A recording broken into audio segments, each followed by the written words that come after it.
नमस्कार, मी श्वेता पाटील. श्वेताच किचनमध्ये तुमच्या सर्वांचं खूप खूप स्वागत करते. रोज रोजच्या त्याच भाज्या खाऊन कंटाळा आला असेल तर आज तुमच्यासाठी एकदम झटपट होणारे आणि कुरकुरीत चमचमीत असे लागणारे वांग्याचे काप कसे बनवायचे याची रेसिपी घेऊन आलेली आहे. चला मग सुरुवात करूयात आजच्या रेसिपीला. यासाठी आपण इथे 2 मध्यम आकाराची वांगी घेतलेली आहेत. वांग्याचं देठ काढून घ्यायचं आहे आणि त्याचे गोल गोल असे आपण काप करून घेणार आहोत. वांग्याचे काप करताना ते एकदम पातळही करायचे नाहीयेत आणि एकदम जाडही करायचे नाहीयेत. मध्यम असे आपण काप करून घेणार आहोत.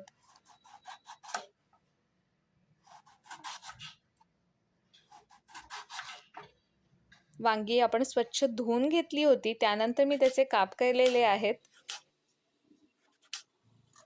इथे आपले दोन्ही वांग्याचे काप करून झालेले आहेत. मी इथे वांगी धुवून घेतलेली होती, त्यामुळे मी हे काप परत धुतलेले नाहीयेत. जर तुम्हाला धुवून घ्यायचे असतील तर तुम्ही धुवून घेतलेत तरीही चालेल. आता यामध्ये आपण 1 चमचा लाल तिखट घालून घेणार आहोत. अर्धा चमचा हळद, गरम मसाला पाव चमचा, चवीपुरता मीठ आणि थोडंसं पाणी घालून घ्यायचं आहे.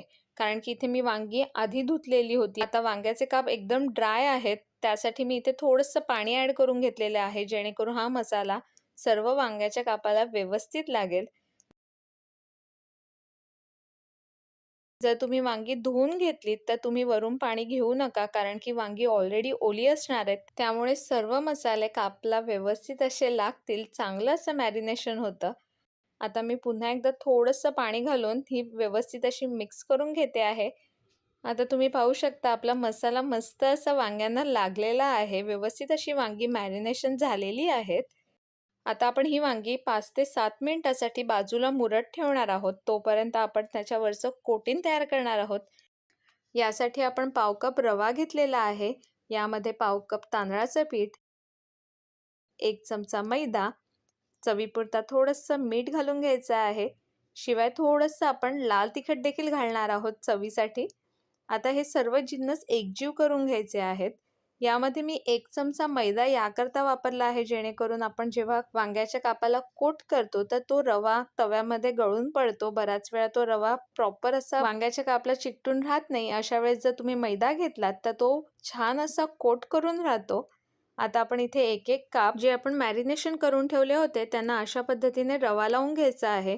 दोन्ही साईडनं रवा अगदी व्यवस्थित दाबून लावायचा आहे, जेणेकरून ते व्यवस्थित असे रव्यात कोट होतील. अशा पद्धतीने एकदम प्रेस करून रवा लावायचा आहे, जेणेकरून तुम्ही जेव्हा हे काप फ्राय कराल तेव्हा ते एकदम मस्त कुरकुरीत असे होतात. इथे पाहू शकता सर्व काप मस्त असे आपण रव्यात कोट करून घेतलेले आहेत. आता मी पॅनमध्ये थोडंसं तेल घालून घेणार आहे. पॅनमध्ये तेल घालून झालं की आपण जे काही काप कोट करून घेतलेले आहेत ते आपण एक एक करून पॅनमध्ये घालून घेणार आहोत. ही सर्व रेसिपी आपण मंद आचेवर करणार आहोत, जेणेकरून वांग चांगलं शिजतं. वांग अगदी पटकन शिजतं, त्यामुळे मी यावरती झाकण दिलेलं नाहीये. 5 ते 7 मिनिटं झाले की आपण एक एक वांग उलटं करून घ्यायचं आहे. मी इथे फोकचा उपयोग केलाय, जेणेकरून वांगी पटकन उलटता येतात. तुम्ही पाहू शकता खालची बाजू एकदम मस्त सोनेरी झालेली आहे. खरपूस असे वांगे तयार झालेले आहेत. 2-3 मिनिटांनी पुन्हा एकदा ही वांगी उलटून घ्यायची, जेणेकरून ती दोन्ही बाजूने एकदम मस्त अशी खरपूस तयार होतात. कोथिंबीर घालून सर्व्ह करा. झटपट अगदी 10 मिनिटात शिजून रेडी होतात ही वांगी. खायला एकदम जबरदस्त लागतात.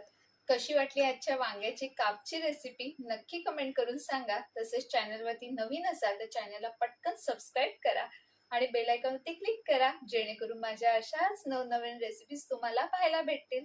पुन्हा एकदा भेटूया एका नवीन रेसिपी सोबत. तोपर्यंत धन्यवाद.